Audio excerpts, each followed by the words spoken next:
Hey, this is Zachlog Great, and I am uh, live streaming. Where's live streaming? Come on, Zach. Sorry, I actually have the live stream running this time, and I'm waiting. I was waiting for it to show up, but it's not yet. It says live There it now is. on this end. I'm sorry. I'm not used to running these live. Here we go. So, this is Zachlog the Great. I am here tonight with Chris Yeah, hello. and Nate. Long time no see. And a special guest with us tonight, Mr. John C. Wright. Good evening, gentlemen. And we are here, otherwise familiar with as a month in mine. I think it's fair to say, a professional science fiction author or philosopher. You can find his philosophical / theological musings at sci-fi-right.com. And you can find his one and from Castalia House. His latest book is The World Armada. Am I correct? I am ashamed to admit I've lost track of what my latest book is. I have been trying to put out enough to cause a slight Wright flood. We shall see if it's successful or not. Word Armada is a recent one. It is one of my more recent ones. Yes, it has come out recently. And it is about a galaxy-spanning war with space vampires. Correct, because I only deal with the deepest and most profound of philosophical issues like space zombies. So there we have it. Well, now to be fair, to be not sarcastic, no. Let's not be fair. Because we're about to talk about a poem about dragons. I mean, come on. That too.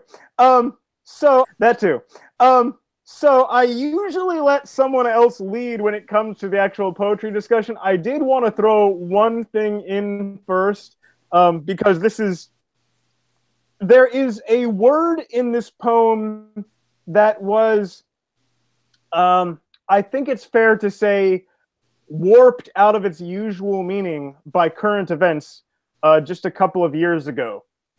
I am sure it will return to its usual meaning within 10 or so years, but when I saw the phrase "old deplorable dragon," I instantly pictured a dragon with a red "Make America Great Again" hat.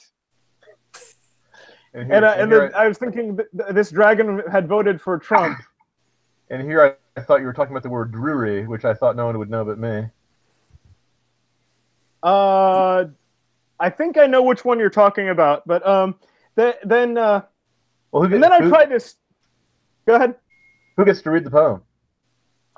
I volunteer. Go ahead. This is not one of those rhyming poems. This is one of those poems that they just call a poem because it doesn't go all the way to the edge of the page, like Milton or something. Once the worm-laid egg shattered in the wood, I came forth shining into the trembling world.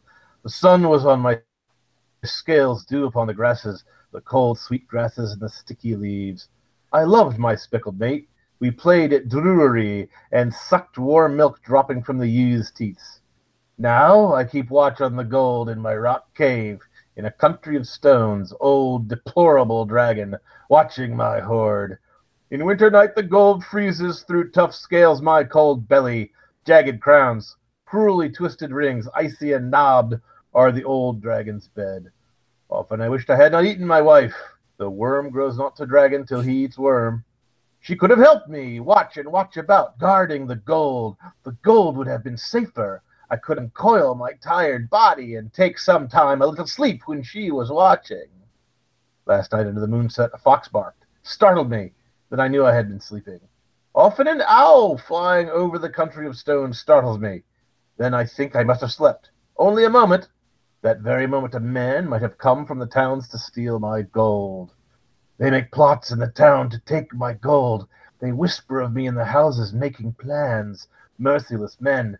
Have they not ale upon the benches, warm wives in bed, and song and sleep the whole night? I leave my cave once only in the winter to drink at the rock pool, in summer twice. They have no pity for the old lugubrious dragon. Lord that made the dragon, grant me thy peace. But say not that I should give up the gold, nor move, nor die. Others would have the gold. Kill rather, Lord, the men and the other dragons, that I can sleep, and go when I will to drink. C.S. Lewis, 1964.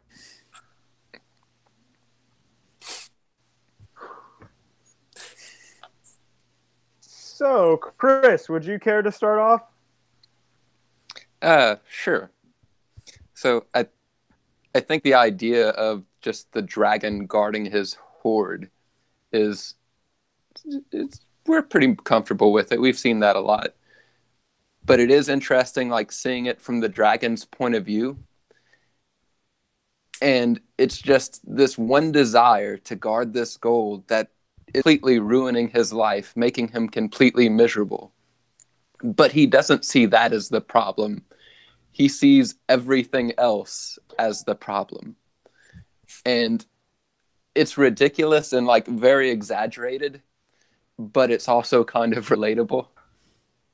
It's like, especially like in the context of like sin, there's stuff that we deal with where we would rather not deal with the consequences, but we don't actually want to stop doing the sin itself.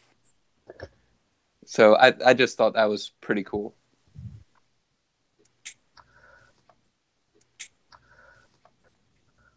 Yeah, it's one really fun thing about this poem is the story told from the bad guy's point of view, and it's quite a few people trying that these days, but it's not usually done very well. But this is fantastic, and of course, when I was thinking about that, this is also by C.S. Lewis, who is, debatably his top three best known works, at least, is the Screwtape Letters. And so, if there is such a thing as a master at writing from the villain's point of view, I think it would be C.S. Lewis. But notice what he does that many people who attempt to write from the villain's point of view don't do. They don't tend to notice or realize how wretched the villains are. I mean, villains are usually people, if you know any villains in your life, because they think everything's against them. They think life has not been fair to them, and they think that the unfairness has given them license to do whatever it is they need to do to get whatever it is they want to get. Yeah. And that's all without that. Everything is against them because every man's hand is against the criminal. Every member of a just society is against you, but it's not that they want to be, it's that they have to be because you are trampling over the laws and the things that make society work. So, perforce, everyone is against you. It's your fault. You can change that if you change yourself. Well, easier to pray to God that he killed the men and all the other dragons, because then I could both have the gold and be able to get my drinking water when I wanted. When I read this poem to my boys, I said to them, there are many men and quite a few dragons who pray their prayers this way, and they wonder why the prayers are not answered with the answer they expect. Well, it's also just a little bit like Saint Augustine in the Confession. I think it was in the Confessions. He says, often in my youth I had prayed to God, Lord, make me chaste. And I didn't realize until years later that I was silently adding, but not just yet. But not yet. Yeah, that's in the Confessions. It's someone in the chat, Tom Simon in the chat, pointed out that this poem is a part of C.S. Lewis's allegorical novel, The Pilgrim's Regress, which I have read. But I've read some time ago, and I had completely lost track of that. I had forgotten that this poem was there. So this is the second poem Chris, Nate, and I have talked about that comes from that. The other one was, oh crud, Guys, what was the other C.S. Lewis poem? Nearly They Stood. That was it. Yes. Lord, because C.S. Lewis's own evaluation of that book years later was that I had not yet learned how to write easy books, and so it was. He said it was rather more complicated than it needed to be,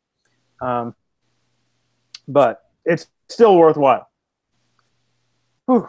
I think what struck me most about this book or this poem was that it paints a very vivid picture of, you know, people who see money as an end, right? It's like, I want to go make a lot of money. Awesome. What are you going to do with it? Have it. Money is a terrible end. It's a very useful means, but it's a terrible, terrible end. You're going to be very unhappy with it when it sits on the bench. Well, and it's also a little bit like I think it was Thomas Jefferson who said about, you know, government. It is, or George Washington. I can't remember. One of those old guys. One of them said, you know, about government that it is a something a servant and a terrible. A fearful servant and a terrible master. Yeah, and so it's the same thing. He said the government is like fire, a servant and a terrible master, or maybe he said deadly master. I forget which. Exact same said about money itself outside of the government. But. Well, particularly people who take money as their government. I noticed the dragon in the poem doesn't enjoy his wealth; he doesn't spend it. I believe this is probably the same dragon as the dragon in Beowulf that Professor Tolkien borrowed to make Smaug, who is similarly wretched and afraid of thievery. I mean, poor Smaug is afraid of Bilbo, a 4-foot-tall man, a little short guy. In Beowulf, the unnamed slave steals a cup from the dragon that rouses the dragon to wrath, and he ends up burning the territory. And Beowulf, too old to fight, has to go and face him again, and he dies. And we don't see it from the dragon's point of view, where he, of course, is agonizing because everyone's against him and everyone's trying to steal him, and he can't sleep, and he ate his wife. Now, which I just think is the most terrible and wretched thing you could ever put into a poem. And that's not, by the way, I believe that's not original to Lewis. I believe that's medieval saying that in order to be a dragon's not a natural creature. A dragon's a spirit. A dragon is a devil. In order to become a devil, you have to do a devilish thing. Well, and it's also then makes you like think about this like terrible dynamic and this is a real thing. This is reflecting actual how people act. You know, sometimes this terrible dynamic in this where it's like trying to get the most out of the other person before it's time to finally devour them. Because if you move too fast, there were things they could have done for you, but if you wait too long, you're the one who gets eaten. And that actually happens, I'm pretty sure. Well, you wonder if the wife dragon would have spent all the gold on, like, you know, fancy houses and pool boys. No, they just would have. A friend of mine I met once, I asked him what if he had won $1 million in money. And the only thing he could answer to me, how he would try to avoid as many tax implications as he could. But he couldn't say what he would want to do with it, which I thought was kind of spooky because it was like he didn't know what he wanted to do with his life. This dragon, now that he's got his gold, what does he do besides sit on it? In Beowulf, the purpose of gold and not just is to reward the virtue of soldiers. And so a dragon who sits on gold, not gold, the gold is found in graveyards. It's barrow gold. Right? The same barrow we see in the Old Forest in Tolkien's Lord of the Rings. It's gold that's been buried underground and is useless to help reward the virtue of brave men, which is what the ancient Germans thought the only use of gold was. Well, and it's also reminds me of the old proverb, a thief thinks everybody steals. because he's like, oh, they're going to come and take my gold. Well, how did you get it? I have a suspicion that this dragon was not like, selling goods on the free market to earn this He gold. worked 40 years. All right. He worked 40 years to build up that precious metal IRA, and now he gets to sit on it and reap, the rewards for eternity. All right. Compound interest builds up. And then he decided to stop lending the gold at some point. Well, once he got so much. You'd think he'd be kvetching about his debtors then, if that was if that were the case. No, it's quite clear. He's sitting on rings and crowns, and dragons don't wear rings. They have no need for crowns. It's not his stuff. It's also it's not just that he's not using it. It's actually, even just in the purely physical sense, it's making him uncomfortable. It's causing him pain. Yeah. It's making him cold, and it's like jabbing stuff into his underbelly, and when he wishes he could just sleep. So it's worse than useless to him, but he can't let go of it, which is a pretty good description of sin. Notice the contrast between the second and the first stanza. Because in the first stanza, there's several sensations mentioned. The warmth of the sun, the cool of the grasses, the dew, he and his wife playing at Drury. Drury is an old-fashioned word for romantic play. And suckling warm milk from the teats of ewes. For those of you who are unfamiliar, in the Middle Ages there was an urban legend that serpents would suckle at sheep, would get their milk from sheep. These days we call that a chupacabra. Is that where I thought the chupacabra literally means goat sucker. Was a goat eater. Oh, I thought it was a goat eater. Oh, interesting. It could be both. It could do both. But there's what else? Yeah, like you said, the contrast between the first and the second stanza. And one thing. Let me also emphasize, if I just may, the word Drury, a good old-fashioned word, actually means gallantry and love. It doesn't just mean that he was affectionate with his wife.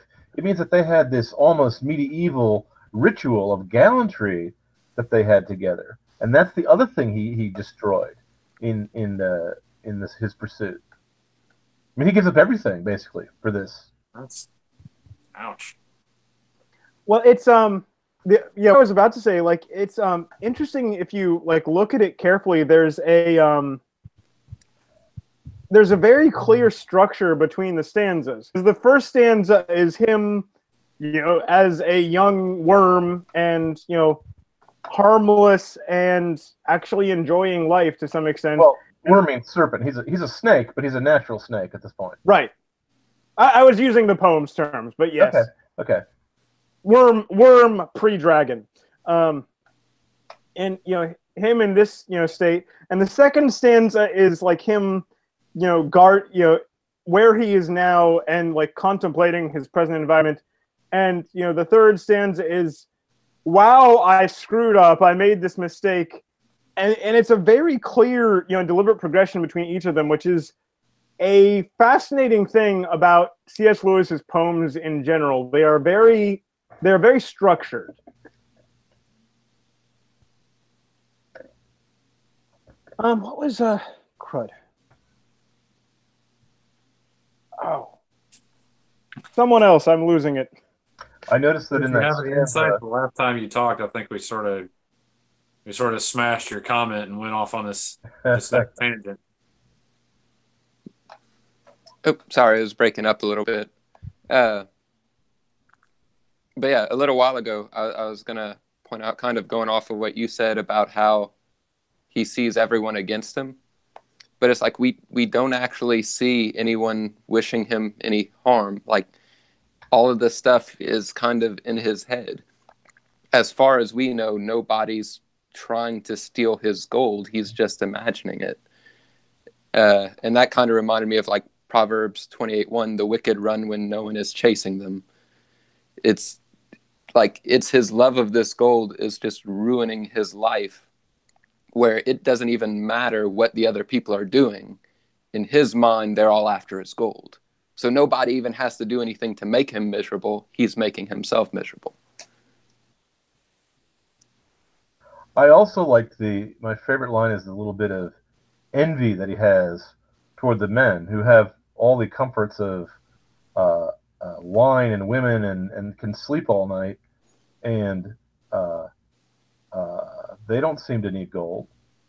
I mean, he's not describing nobles in their fancy fortresses who perhaps need money to reward the German warriors of the Dark Ages. He's talking about guys going to the pub and kicking back a drink after work and singing. Yeah, and he's also like, look, I've got this gold. Why can't they leave it alone? Look at all the things they have. Like, why can't they just leave me alone? And it's look at the nice contrast. Look at how understated this is when he mentions that they have ale. And of course, in my mind, that conjures up an entire green dragon filled with brew and dancing hobbits and Germans drinking beer and all sorts of nice nice northerly alcoholic binges. And he drinks at a rock pool once in the winter and twice in the summer, and that's all the feasting that his gold has bought for him. That's all the comfort he has for his wealth. Which, I mean, it's got to be enough for a dragon to lay full belly on. You know, it's got to be thousands and thousands of quatlius of gold plus platinum at least. We got Star Trek dragons now. Well, it's not that. I said I'm not sure how to convert gold into. Not that. I said I'm not sure how to convert gold into dollars. I'm not very good with money changing calculations. Well, suffice to say, it's a lot. I think we're over $1,000 an ounce now. Actually, yeah. That's a mind-boggling thing to me. And the dollar is still plunging, so you know. Well, because it's make-believe dollars, but that's a discussion for another day. The dragons now have to sleep on these little electronic dots where they get to create more and more debt just by pushing a button, and they stay awake. And they don't get any comfort. They stay awake. Got out of his cave and learned something. Well, no, they stay awake at night waiting for the stock market to crash because they know full well that you can't just borrow and borrow and borrow and never pay back. So the modern dragon sleeps on Bitcoin, which is difficult to. And here I thought Bitcoin was an attempt to get away from the manipulated fiat currency of international global markets. But again, that's a discussion for another day. That's a whole Alex Jones discussion. Oh gosh, I just watched this short video, an auto-tune video someone did with Alex Jones. Oh my lord. Well, excuse me, I didn't mean to distract us from the. No, that's how these go. It's not a problem. Well, I also want to point out something as a science fiction writer I find a little odd. Before the Wizard of Earthsea by Ursula K. Le Guin, which is a good book and one I recommend, she's the first person, as far as I know, to introduce the Oriental idea of a dragon, a lung, into the canon of modern Western fantasy stories. Before that, dragons were pretty much Beowulf-style dragons like Smaug in Lord of the Rings. Evil, greedy, malignant. They're epitomes of the deadly sin of greed. See, but afterwards, dragons became almost the symbol for fantasy itself, as much as unicorns.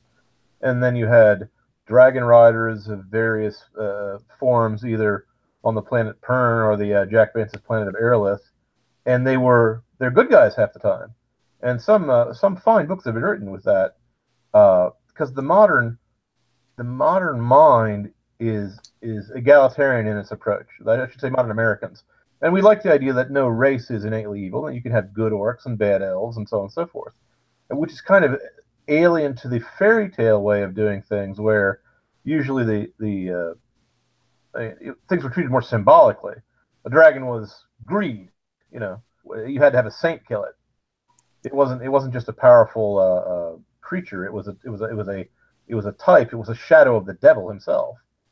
the great red dragon that deceives the world. Well, it's also I remember like seeing some people talk about like even in his novels, Tolkien was a little troubled and like confused by what he did with the orcs because he's like, yeah, well, how can they be born bad? Like that doesn't. They can't. Are they all bad? And how does that work? And yeah, it's unfortunately it's theologically unsound because you would think that orc Jesus would die for orc souls so that they could go to orc heaven, but you know they're corrupted elves. Morgoth corrupted them, and I think it cuts against the.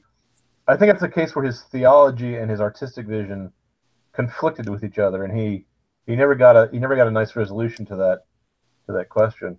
Although in this in real life, there are races of people like Germans who always are evil, so I think that's okay. Well, just because Marx was a German and Luther was a German and Angela Merkel was a German. I'm not going there. I'm not touching that with a 10-foot pole. But yeah, they're actually dragons in disguise. They're from the star Apple Draconis. Sorry, I said I was not going to go into Alex Jones's space right now. Sorry about that.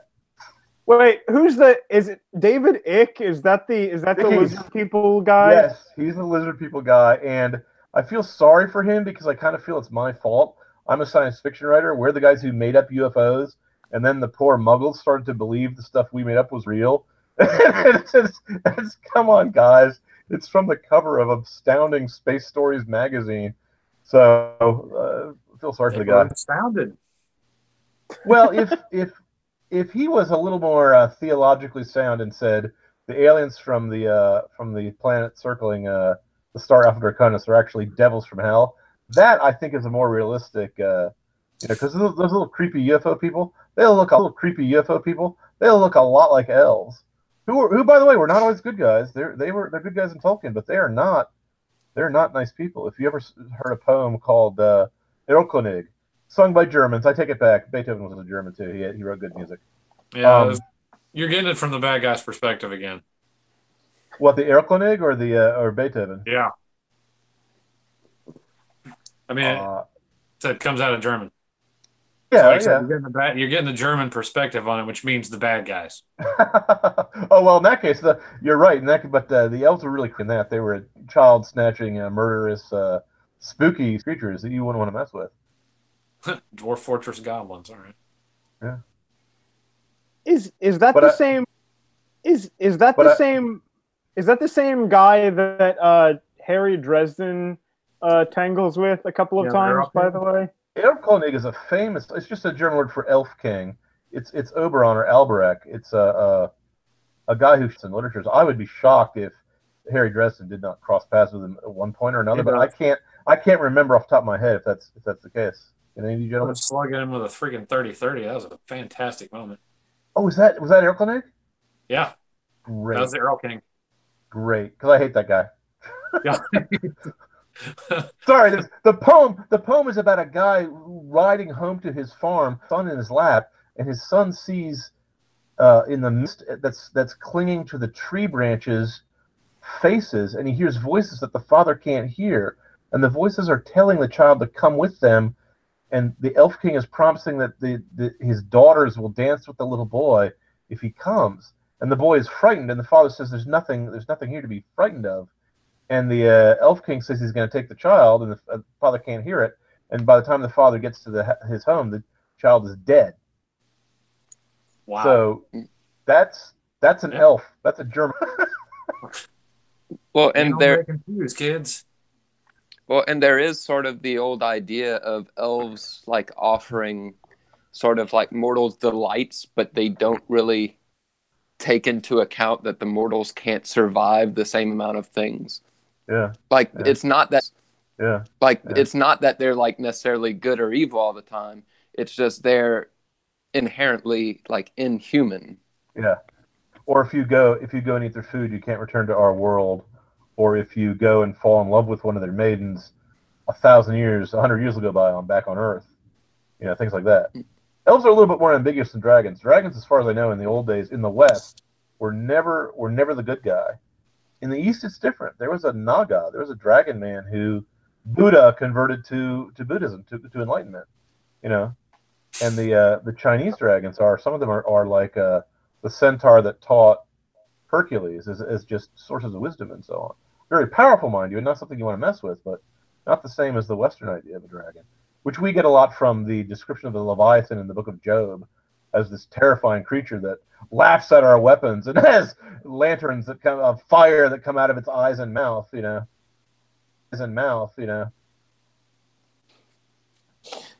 And can you put him on a leash? Oh, no, I can't. Briefly.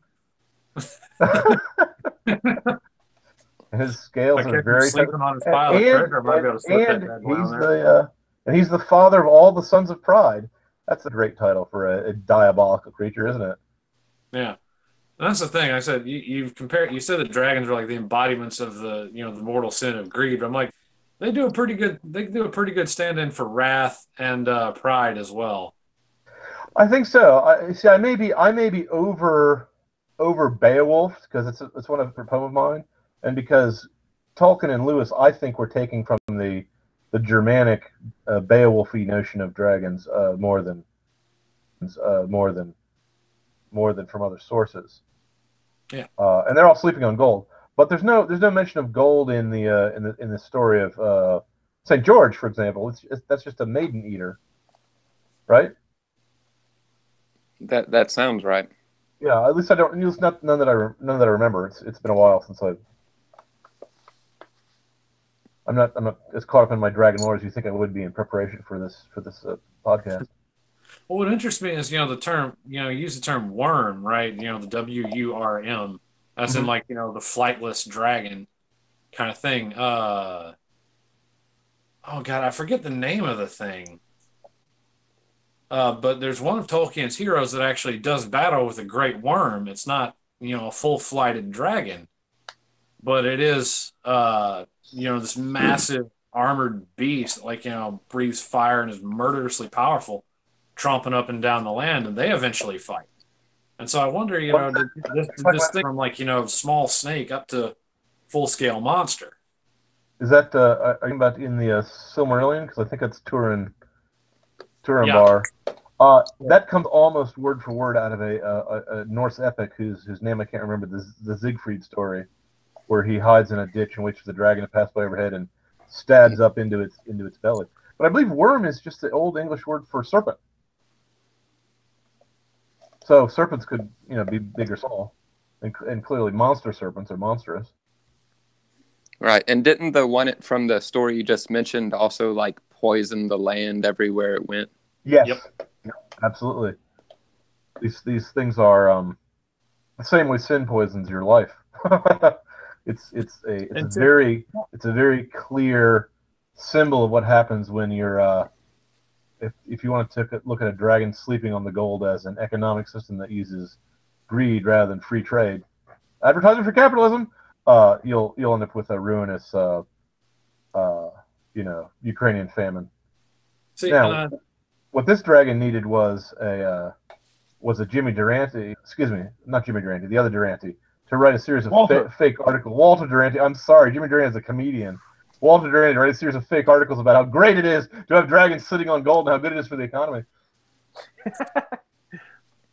But I notice this rocks. He lives in the poem here. He lives in a decayed, disturbed landscape. He's not under a flowery bank next to a gorgeous forest filled with little bubbling rills and fountains and pools. No, he's in the barren wasteland. Well, why is that? Because of him, right? I would assume if he's a classical symbolic dragon like what we're used to from the old days. Well, and it also kind of makes tactical sense too. He poisoned everything around him. Right. Because you don't want a lot of trees and stuff around you because that's cover for these people that might try to steal your gold. Yeah, absolutely. And just having the one fox nearby just completely disturbed him. Just an owl passing by. So he doesn't want any sort of wildlife to distract him. Yeah. Yep. It's kind of weird because like in the last stanza he says, they have no pity for the old lugubrious dragon, and it is a weirdly like pitiful. He's a weirdly pitiful character, but at the same time, like he did it to himself, and if he could let go, or it doesn't have to be let go. If he could just relax a little bit about one thing, he could have so much more, and he could be so much happier. Yep. But that's the one thing that he has to hold on as tight as he can, give a single inch on. I'd feel more pissed dragon if I was not, of course, exactly this way myself with my sins. Don't tell anyone I said that, but it's pathetically true, isn't it? I noticed that the dragon is lugubrious, but he still knows how to pray to God. So he's actually better off than some of my atheist friends that I know. He reminds me of Gollum. Does he remind you gentlemen of Gollum? It's a guy who's done something to himself. It's a very Christian idea of sin. This is not Buddhist in any way, shape, or form. It's not pagan in any way. He did it to himself. It made him miserable. He can't give up on it. He's possessed by the gold. He's possessed by gold the way like a ghost has taken possession of a living man. Yeah. And like Gollum, his sin has wrought a physical because he's now a dragon instead of just a serpent. The sin of kinslaying, of exoricide, by the way. But yeah, and all he has to do, to break free of all of this curse, right, is repent. Turn away from the thing that's ruining him, and there you go. Things open up. That's all. It's simple. Just put enough force on it that it stops being overcome by gravity. But is that easy? Not particularly. I mean, we don't know when this poem takes place. If it was an Old Testament dragon, an elaborate procedure with killing a scapegoat once a year or something, and abide by dietary laws. It's hard to say. So, with that much gold, surely he could afford some kosher, right? Well, with that gold, he could afford kosher, and I'm not gonna go there with the obvious joke that's looming up ahead of me. But there's another theological problem with other intelligent species that fantasy and science fiction writers often stumble across if they introduce any note of Christianity in any poem or story, which is, what's the relationship of Christ to the other intelligent critters that share our world with us or live on other worlds?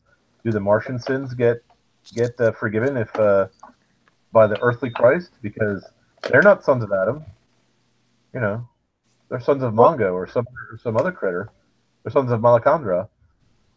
Well, and I think Orson Scott Card does that a little bit with in the Ender's and in the Ender's Game books and the later ones with the Pequeños, something like that. Yeah. And I read that book, but I don't remember. What's he say? Well, it's the planet where the colony on that planet on. What's the name of the world? Oh, crud. I not remember the name of the world. But the colony on that planet is Catholic, and after the colony breaks the Interstellar Council, Congress, whatever their term is, after it breaks their restrictions and actually starts, openly interacting with them, the Catholic Church there starting out missionaries, and it doesn't really address. I don't know. He doesn't go into detail, and it's like kind of hard to figure out. Like, I don't know how, like, what the doctrine, they try to work out with them is. But it is a strange thing, and C.S. Lewis explicitly addressed this at one point, although I would be hard tried to pinpoint where he said this, but he said, like, it's in his essay on called something like On Spaceships and Fairy Stories. And he says, like, go ahead. Oh, he speculates that there are worlds where if there was no fall, that they would have no need of Christ, because their Adam and Eve may not necessarily have been as disobedient as ours. And you see that in his depiction of the Green Man and the Green Lady in Purulendra. He says that if they did fall, they may not have fallen as far or as much as they did here on Earth, or they might have done it in another way, and the cure sent from heaven might not have been something as drastic as was done here. But he seems to think that in several of his books points out that Earth is, even in the medieval conception of the Earth, while it was in the middle of the heavens, it was not in the most important part of creation. It was more like the lid of the garbage can, according to the medieval conception. That is to say, hell was in the very center of gravity in Dante's Inferno, and we live on the crust. We live on the outer ball of it, and then the crystal spheres containing the lamps of heaven, the planets surrounding us, are infinitely far away. Basically, the medievals thought with Ptolemy that the distance to the nearest star was the same as a point to the heavens. Their universe was not actually necessarily smaller than ours, though it's often dismissed as being such a thing. Lewis, in several of his fiction books, emphasizes that God has created many things that are not just meant for human beings, that are stuff that we have no concern with and no understanding of. And the life on other planets could also fall into that category as well, if you understand me, if you take my meaning. He thought the gas giants, for example, in his space trilogy, don't have organic life on them, but it doesn't mean that the Eldil and other spiritual beings don't occupy them and use them for some purposes that we can't even guess. Well, and the other thing, some people say that, Christianity is incredibly egocentric on the part of humans, because it says that, okay, well, God chose to, take human form and become one of us. And it's like, or maybe you could, take the point of view that our case was so bad that was how drastic the cure had to be. I did write a science fiction story once where the aliens find out, a girl from another parallel timeline finds out that our timeline was the one where Christ himself, God himself came and was incarnated as a man. And she goes, oh, you must be the most blessed world, blessed world of all. Surely your people rewarded him and feasted him and welcomed him with flowers and song. He goes, well, no, actually we kind of killed him. And she goes, what? How did you even? Why? How did you even? Why? What were you thinking? He couldn't forgive that. Oh no, he did. No, that's impossible. She says, wait a minute. You think that's impossible, but the other thing is not? And so, it's funny. My answer is what God does with other planets is going to astound us, no matter what we think is going to happen, because everything else he's done has been astonishing. Yeah. Well, but I mean, the head of the Catholic Observatory, which is the oldest observatory in continuous use in the world, put out a statement a few years ago that if life was discovered on other planets, he didn't see any vast theological problem with that. He said that if they're fallen, they will need Christ's love too. And to say, well, why did Christ come to Earth rather than Mars first? It's like saying, well, why did it come to Syria? Why did it come to Judea first rather than to Rome? I mean, if you're going to land on Earth during the high point of the Roman Empire, and you're not going to be born the son of a king like the Buddha was, or the son of a rich merchant like Muhammad was, you're going to be born in a cave and be raised by a carpenter in a conquered peoples in a despised corner of the empire where there's unruly rebellions going on all the time.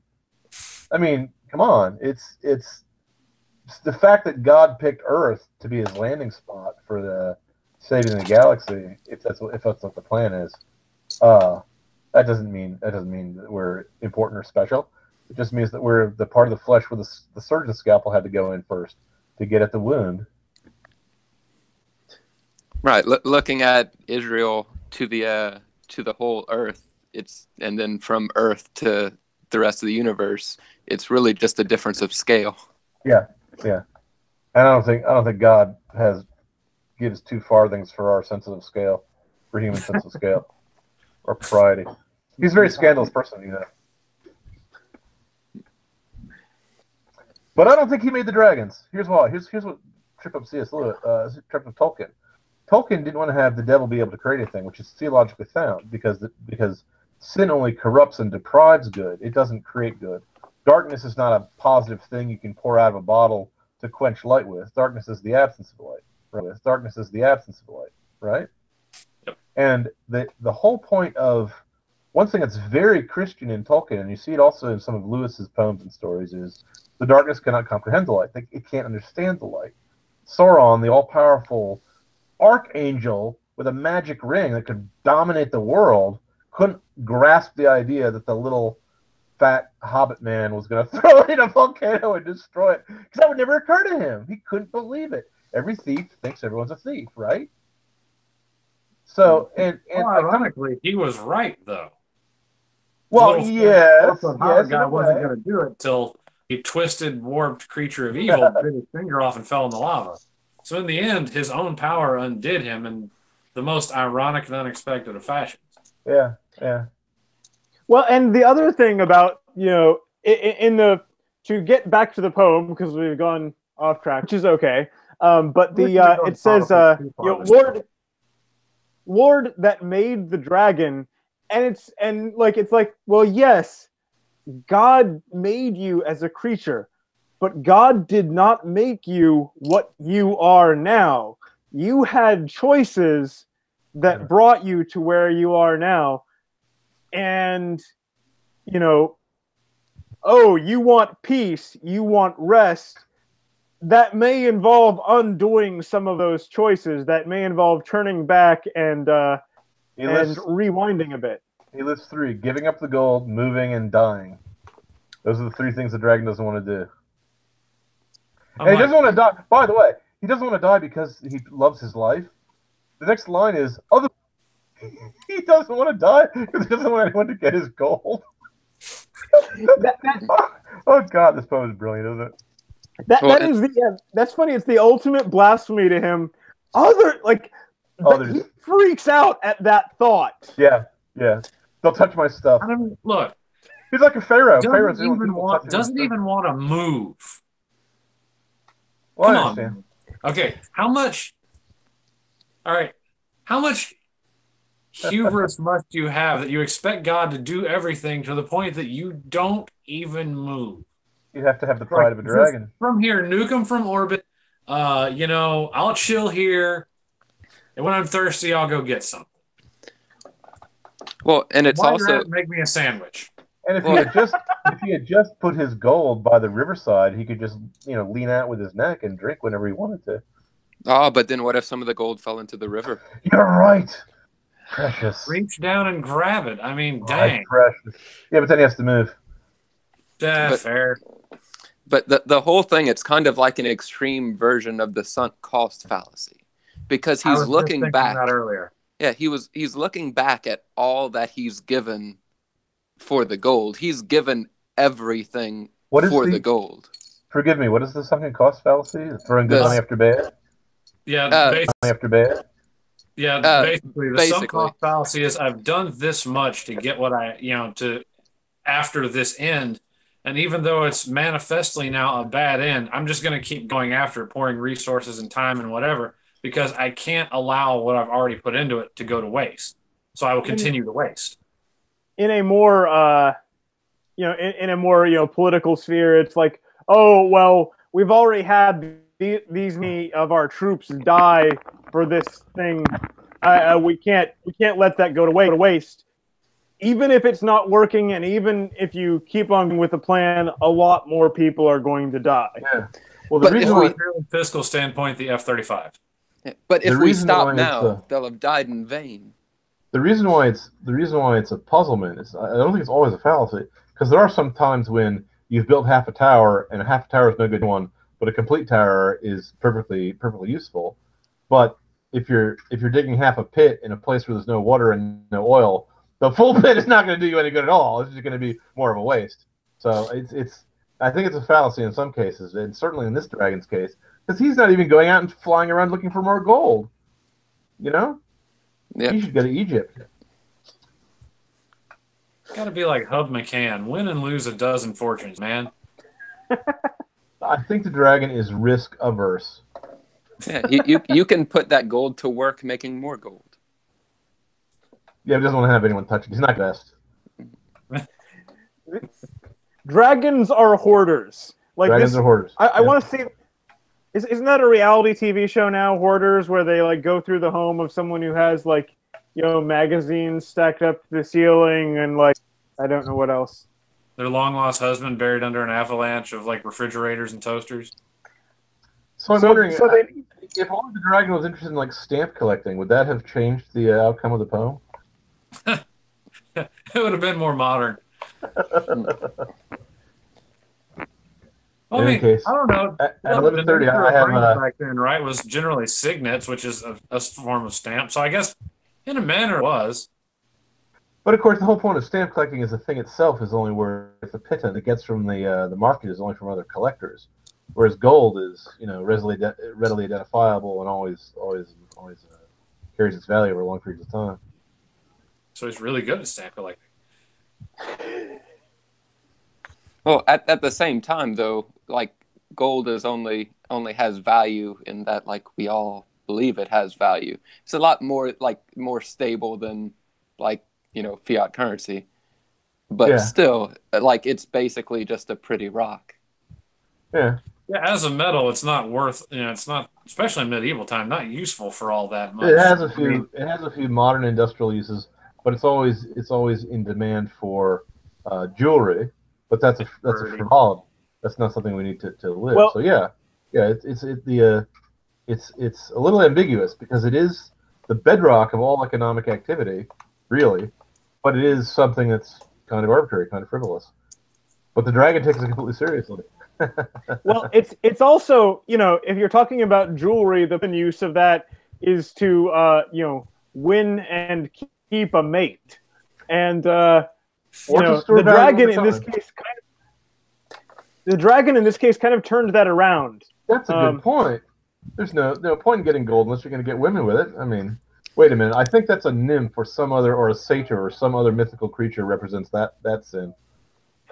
Yeah, but at the very least, it's meant to display wealth. But he's doing the opposite. He's keeping it away from everyone else. Yeah, not even displaying it. He doesn't get the cheap pleasure of having other dragons envy him. Anyway, gentlemen, I gotta go. It's 10:30 is my sign off time. Well, thank you for joining us, Mr. Wright, and we will hopefully talk with you another time. I would love to. This is a blast. I really like C.S. Lewis. Almost everything he's written, is just amazing to me. He is, and as I get older, which happens every day, his writings are so theologically sound, including things that are rather subtle and hard to put into words that the Christian philosophers believe, that he can put into a fairy story, completely effortlessly. But again, that's a conversation for another time. I should tell you all about my C.S. Lewis fanboyness at some other point in time. If you're going to be a fanboy for something, Lewis isn't a bad place to go. Yeah. I particularly like how even little charming stories that children can understand, like Lucy wants to creep into a magician's parlor and read a magic book, and she's tempted by a spell that will overhear what her schoolmates are saying about her, and of course they're gossiping terribly about her. And Aslan later says, just because you did it with magic, isn't that the same as if you were just eavesdropping on them? So, anyway, adios, gentlemen. God Good bless. night. Have a good one. Nice meeting you. Good night.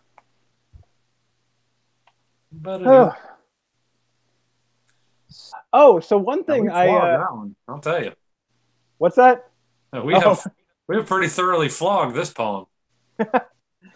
One thing I must confess, by the way, I actually was not. I read through a collection of C.S. Lewis's poems, and I picked out several that I wanted to do in this series, and I'm trying to space them out so that his estate doesn't get too upset with me. I actually was not that interested in this particular poem initially. I picked it out because in the book it's paired with another poem that I liked a lot more called The Dragon Slayer, which I intend to do as my next C.S. Lewis poem.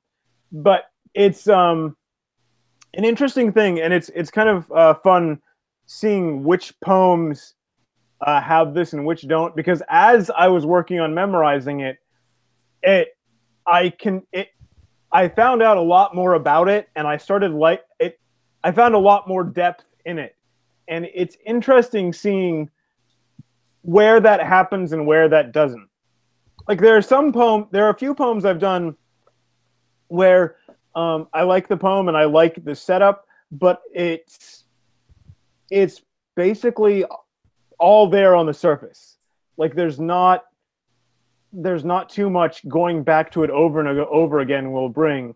And this is not one of them. It definitely developed as I was, like my understanding of it developed as I was studying and as I was memorizing it. So interesting to see that as well.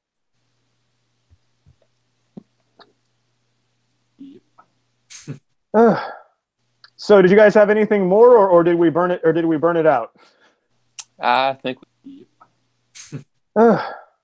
So did you guys have anything more, or did we burn it out? I think we got it. Nate? I feel like we've pretty much cracked the bone and sucked the marrow on this one. We're out of stuff. Okay. Well, so for those interested, the next poem I'm planning on recording for next Monday is John Donne's "Death Be Not Proud," and so if you want to look that one up, and thank you guys for joining.